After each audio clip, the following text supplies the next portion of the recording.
Pengurus Daerah Ikatan Bidan Indonesia Kabupaten Pali memperingati hari ulang tahun IBI yang ke-66 dengan mengadakan seminar sehari. Mengangkat tema peningkatan mutu pelayanan kebidanan, dalam kesempatan tersebut turut dihadiri Bupati Pali Heri Amalindo dan Siti Aisyah selaku Ketua Pengurus Daerah IBI Sumsel. Bupati Pali mengatakan akan menyiapkan sarana dan prasarana dalam bidang ini dan akan mendukung setiap keperluan yang dibutuhkan IBI Pali.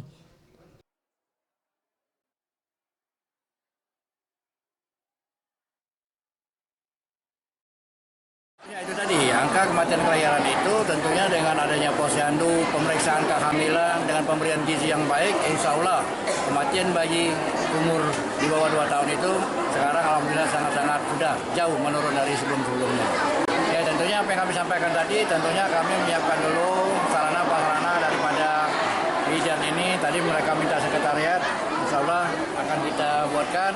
Kemudian kendaraan, di mana kami lihat tadi ada sebagian jalan yang masih tidak dapat dijangkau oleh bidan kita, tentunya akan kami siapkan mobil pickup, mobil double cabin, sehingga para bidan kita dapat menuju atau memberikan pelayanan kesehatan kepada seluruh masyarakat kita.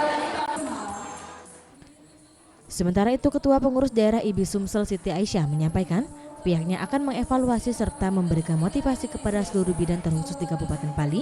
Hal ini bertujuan supaya IBI Pali dapat meningkatkan mutu pelayanan kepada masyarakat.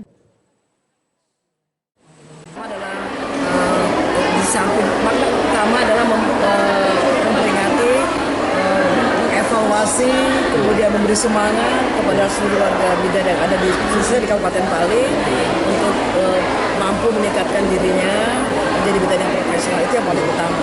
Jadi dengan seluruh kegiatan kita harapkan juga keberadaan IBI di Kabupaten Pali itu menyentuh sampai ke bumi. Artinya seluruh wanita yang ada di Kabupaten Pali merasakan keberadaan daripada bidan-bidan yang ada.